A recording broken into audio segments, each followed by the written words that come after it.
తాకట్టులో ఉన్న బంగారాన్ని విడిపించి ఆ రోజున్న మార్కెట్ ధర కట్టి మిగిలిన డబ్బును మీకు అందిస్తుంది ఎస్వీఎస్ గోల్డ్.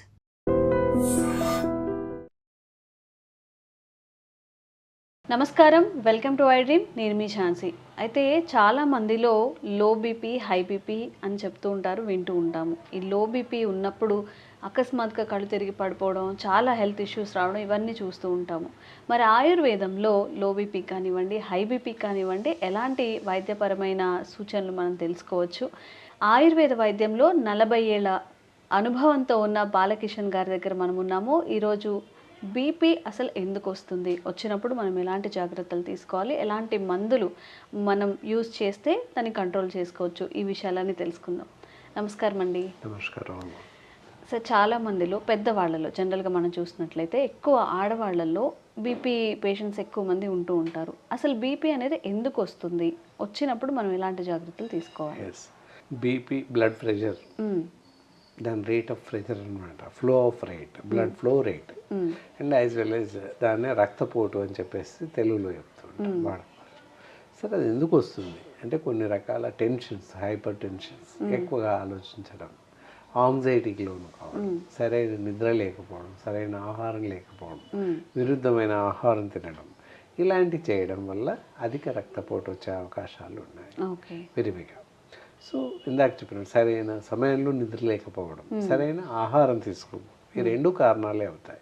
తర్వాత విరివిగా ఈ రోజుల్లో ఇప్పుడున్న పరిస్థితుల్లో చిన్నపిల్లలకు కూడా బీపీ వస్తుంది. చిన్నపిల్లలు మీన్స్ 25 years 30 years బిలో పిల్లలకు వస్తుంది. పూర్వకాలంలో 40-50 ఏళ్ళు దాటితే కానీ బ్లడ్ ప్రెషర్, రక్తపోటు వచ్చేది కాదు. ఇప్పుడు జస్ట్ 35-30 years వాళ్ళకు కూడా హార్ట్ అటాక్స్ వస్తున్నాయి, as well as blood pressure, రక్తపోటు, అధిక రక్తపోటు పెరుగుతుంది. కారణాలు ఏంటి అని చూస్తే ఇక్కడ వచ్చేసి సరైనటువంటి ఆహార నియమాలు లేక, బయట ప్యాకేజ్డ్ ఫుడ్ తినడం వల్ల అని చెప్పొచ్చు. ఎక్కువగా బేకరీ ఐటమ్స్, పిజ్జాస్, బర్గర్స్, అలాగే నూడిల్స్, ఫాస్ట్ ఫుడ్ సెంటర్లో లభించే నూడిల్స్, ఇలాంటివి ఎక్కువగా విరివిగా తినడం వల్ల ఈ బ్లడ్ ప్రెషర్ వస్తుంది. బేకరీ ఐటమ్స్లో అన్నిట్లోనూ కూడా ఆర్టిఫిషియల్ సాల్ట్, ఆర్టిఫిషియల్ షుగర్స్ కలుస్తూ ఉంటాయి. సో వీటి వల్ల అత్యధికంగా రక్తపోటుకి లోనవుతున్నారు, యువత లోనవుతున్నారు మరీ ముఖ్యంగా. కాబట్టి అలాంటి ఆహారం తీసుకోకూడదు, అంతే. పెద్దవాళ్ళైనా ఎవరైనా సాధారణంగా ఇంట్లో ఉన్న వాళ్ళు కూడా ఈ రోజుల్లో ఏమేమి ఇంట్లో ఉన్నా కూడా వారానికి ఒకసారో 15 రోజులకు ఒకసారో బేకరీ ఐటమ్స్ తెచ్చుకొని తినడం అలవాటు అయిపోయింది. సో అది ఒక అలవాటుగా మారిపోయింది.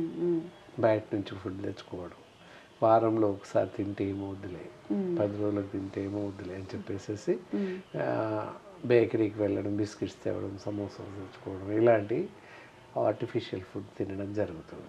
పిజ్జాస్, బర్గర్స్, చీజ్, ఇలాంటివన్నీ కూడా శరీరానికి హాని చేసేటటువంటివే కాబట్టి తినకూడదు. ఓకే. ఇప్పుడు పిల్లల్లో కాకుండా గృహిణులు ఉంటారు, ఇంట్లో ఉన్న వాళ్ళకి ఎందుకు వస్తుంది? మేబీ వాళ్ళు కూడా ఎక్కువ జంక్ ఫుడ్ తీసుకోకపోవచ్చు. ఎస్, తీసుకునే వాళ్ళకి వస్తుంది అంటే ఒక అర్థం. తీసుకునే వాళ్ళకి ఎందుకు వస్తుంది మీ క్వశ్చన్. ఎందుకు వస్తుంది అంటే ఎక్కువ ఆలోచనలు, యాంగ్జైటీకి లోన్ అవ్వడం, ఎలా అవుతుందో ఏమో, నాకు పిల్లలు లేరు అని, లేకపోతే మా ఆయన లేట్గా వస్తున్నాడు, పని త్వరగా తెమలడం లేదు, లేదా ఆ మానసిక ఒత్తిడి, ఆందోళన అనేది, యాంగ్జైటీ, ఆందోళన, ఏం దానికి వస్తుంది. ఎక్కువగా ఆలోచించడం, అతిగా ఆలోచించడం, ఇవన్నీ బర్డెన్స్ ఉంటాయి గృహిణికి. కొంతమంది తేలిగ్గా తీసుకుంటారు, కొంతమంది ఏమో వాటిని బరువుగా తీసుకుంటారు. బరువుగా మీన్స్ మానసికంగా ఎక్కువ మనసుతో ఆలోచిస్తుంటారు. పిల్లలు చాలా అల్లరి చేస్తున్నారు, పిల్లలు మాట వినట్లేదు, ఇలాంటివన్నీ కూడా ఎక్కువగా ఆలోచిస్తారు. ప్రతి చిన్న విషయాన్ని కూడా ఎక్కువగా ఆలోచిస్తూ ఉంటారు కనుక ఆందోళనకు లోనవుతారు. ఆందోళన లోనవడం వల్ల హైపర్ టెన్షన్, హైపరైజియా, యాంగ్జైటీ ఇవన్నీ ఏర్పడి రక్తపోటుకు వెళ్ళే అవకాశం ఉంది. జనరల్గా ఏంటంటే మామూలుగా 40 years లోపు వాళ్ళకి 120 వరకు ఉండొచ్చు, 120/80 అని చెప్తూ ఉంటాం. ఆ స్టేజ్లో ఉండొచ్చు. 40 years దాటిన వాళ్ళకి 140/80 ఉంటుంది రక్తపోటు. అలా ఉంటే ఎలాంటి ప్రమాదం లేదు. సార్, అయితే ఇంట్లో ఎవరైతే మన మదర్స్ కానీ ఆడవాళ్ళు ఎవరైతే ఉంటారో వాళ్ళు సరిగ్గా తినరు టైంకి. ఇంట్లో అందరూ తిన్న తర్వాత ఆ ఉన్నదేదో తింటూ ఉంటారు. మరి అలాంటప్పుడు కూడా వాళ్ళకి న్యూట్రిషన్ ఫుడ్ కానీ అవన్నీ తీసుకోరు. వాళ్ళు వాళ్ళ లైఫ్లో ఎలాంటి మార్పులు చేసుకుంటే ఆహార నియమాలు పాటిస్తే మంచిది అంటారు? ఎస్, మీరు అడిగినటువంటి ప్రశ్నలోనే ఆన్సర్ దాగి ఉందని చెప్పొచ్చు. ఎలా అంటే గృహిణులు వాస్తవంగా సరే ఇప్పుడు పర్వాలేదు, ఇంతకు పూర్వకాలం అయితే అందరూ భోంచేశాక చివరిలో మిగిలితే తినేవాళ్ళు, లేదా అసలు తినకుండా ఉన్న సందర్భాలు ఉన్నాయి. అలా చేయడం వల్ల ఏంటంటే మానసికంగా శారీరకంగా అన్ని విధాలు నష్టపోవడానికి అవకాశం ఉంటుంది. సో ఎనర్జెటిక్ ఫుడ్ అందే అవకాశం లేదు, పోషక విలువలు ఉన్నటువంటి ఆహారం అందడం లేదు అని చెప్పచ్చు అక్కడ. ఇప్పుడు ఈ మధ్య కాలంలో అలాంటి పరిస్థితి లేదులే. పెద్దవాళ్ళు అయినట్టయితే పెద్దవాళ్ళకి ముందు ప్రియారిటీ, భోజనం చేస్తున్నప్పుడు ముందు వాళ్ళకి పెట్టేసి కొన్ని కుటుంబాల్లో అసలు పూర్తి అలక్ష్యం, అసలే పట్టించుకున్న సందర్భాలు లేవు, అవి చూస్తున్నాం. సహజంగా ఎక్కువ మంది మాత్రం పెద్దవాళ్ళు ఉన్న ఇళ్లలో పెద్దవాళ్ళకి ముందు వాళ్ళకి, ఎందుకంటే పెద్దవాళ్ళు ఉంటారు, అలసి కష్టం అవుతుంది అనే ఉద్దేశంతో ముందు వాళ్ళకి భోజనం పెట్టిపించి వాళ్ళు చేశాక మిగతా ఇంట్లో అందరం ఒకేసారి కూర్చొని తినడం జరుగుతుంది. పిల్లలు పెద్దవాళ్ళు ఇంట్లో ఉన్న వాళ్ళందరం ఒకేసారి భోజనం చేస్తున్న సందర్భాలు. సో దానివల్ల హెచ్చు తగ్గులు అనేవి జరిగే అవకాశాలు లేవు దాదాపుగా ఇప్పుడున్న పరిస్థితుల్లో. సమాజంలో చాలా మార్పులు వచ్చాయి కనుక అలాంటి నష్టం ఏం లేదు. కాకపోతే ఇక్కడ ఇంకొకటి కూడా చిక్కుంది. ఏంటి అంటే మీరు ఇందాక చెప్పినట్టు అల్ప రక్తపోటు, అంటే బీపీ తగ్గిపోవడం జరుగుతూ ఉంటుంది. ఎందువల్ల అంటే రక్తహీనతతో బాధపడుతుంటారు వాళ్ళు ఒరిజినల్లీ, అది చూసుకోరు. దానివల్ల రక్తపోటు తగ్గిపోయే అవకాశం ఉంటుంది. అలాగే తినే ఆహారంలో కూడా మంచి ఆహారం, అన్ని ఆహారం తీసుకోరు వాళ్ళు. ఒక వన్ టైప్ ఆఫ్ ఫుడ్ తీసుకుంటుంటారు వాళ్ళు. దానివల్ల కూడా కాంబినేషన్ ఆఫ్ ఫుడ్ ఉండదు కనుక వన్ సైడే వెళ్ళిపోతుంటుంది కనుక ఎక్కువ లవణాలు ఉన్నటువంటి ఆహారం తీసుకోరు. కాబట్టి అల్ప రక్తపోటుకు గురయ్యే అవకాశాలు ఉన్నాయి. అల్ప రక్తపోటు వల్ల లక్షణాలు ఏంటి అంటే తూలి పడిపోవడం, సొమ్మసిల్లి పడిపోవడం, ఎక్కువగా శారీరక తిమ్ములు రావడం, కొంత పని చేయగానే అలసిపోవడం, ఇలాంటి లక్షణాలు ఎక్కువ విరివిగా కనపడతాయి అల్ప రక్తపోటు ఉన్న వాళ్ళకి. అందుకే వాళ్ళు పడిపోతున్నప్పుడు అలాంటి పరిస్థితి తిప్పినట్టు అవగానే కాస్త ఉప్పు నీరు తాగుతుంటారు. అలా కాక మంచి చిట్కాలు ఉన్నాయి. రోజు ఒక గుప్పెడు కిస్మిస్లు, ఎండు ద్రాక్ష తింటూ ఉన్నట్లయితే అల్ప రక్తపోటు నుంచి బయటపడవచ్చు. రోజు తింటూ ఉండాలి. అప్పుడు ఏంటంటే అల్ప రక్తపోటు నుంచి పూర్తిగా బయటపడవచ్చు, ఎలాంటి ప్రమాదం లేదు. ఆ విధంగా చేయొచ్చు. ఇక అధిక రక్తపోటు వాళ్ళు ఉప్పు తగ్గించి మజ్జిగ తీసుకోవడం, పెరుగు బదులుగా మజ్జిగ తీసుకోవడం, రాత్రిపూట పెరుగు తీసుకోకపోవడం మంచిది. అలాగే టీ కాఫీలు చూసినట్లయితే ఉదయం ఒకసారి సాయంత్రం ఒకసారి కాఫీ తీసుకోవచ్చు. 2 సార్లు మాత్రమే తీసుకోవాలి పెద్దవాళ్ళు, ఇంట్లో ఉన్నవాళ్ళు. కాఫీ టీ అయినట్లయితే 2 నుంచి 3, 4 సార్లు టీ తాగించినప్పటికీ నష్టం లేదు. ఆ విధంగా కొంత మార్పులు చేసుకొని తీసుకునే ఆహారంలో ఉప్పు తగ్గించి అనగానే ఇప్పుడు రకరకాల ఉప్పులు వచ్చాయి. పూర్వం ఉప్పు అంటే ఏదో ఉప్పు దొడ్డుదో సన్నదో వచ్చేది వాడేవాళ్ళం. ఇప్పుడు అలా కాదు, 100 రకాల బ్రాండ్స్ వచ్చాయి. అక్కడ ఉప్పు ప్రధాన కారణం అవుతుంది. కాబట్టి నాన్ అయోడైజ్డ్ ఉప్పు వాడాలి. నాన్ అయోడైజ్డ్ ఉప్పు వాడడం వల్ల కొంతవరకు రక్తపోటును అదుపులో పెట్టుకోవచ్చు. ఎస్, రక్తపోటు ఎలా అంటే ఉప్పు వాడాలి అంటే సన్నటి ఉప్పు అయినా దొడ్డుప్పు అయినా నాన్ అయోడైజ్డ్ దొరుకుతుంది మార్కెట్లో, అలాంటివి తీసుకోవాలి.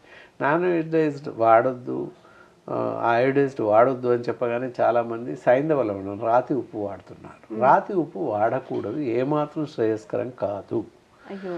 రాతి ఉప్పు ఏదైతే సైంధవ లవణం ఉందో అది ఓన్లీ మేము మెడికేషన్స్, కొన్ని రకాల మందుల్లో మాత్రమే కలపడానికి పర్మిటెడ్, అంతేకాని అన్ని రకాల మందుల్లో కలపము. అది మనం వంటలో వాడడానికి లేదు అసలే.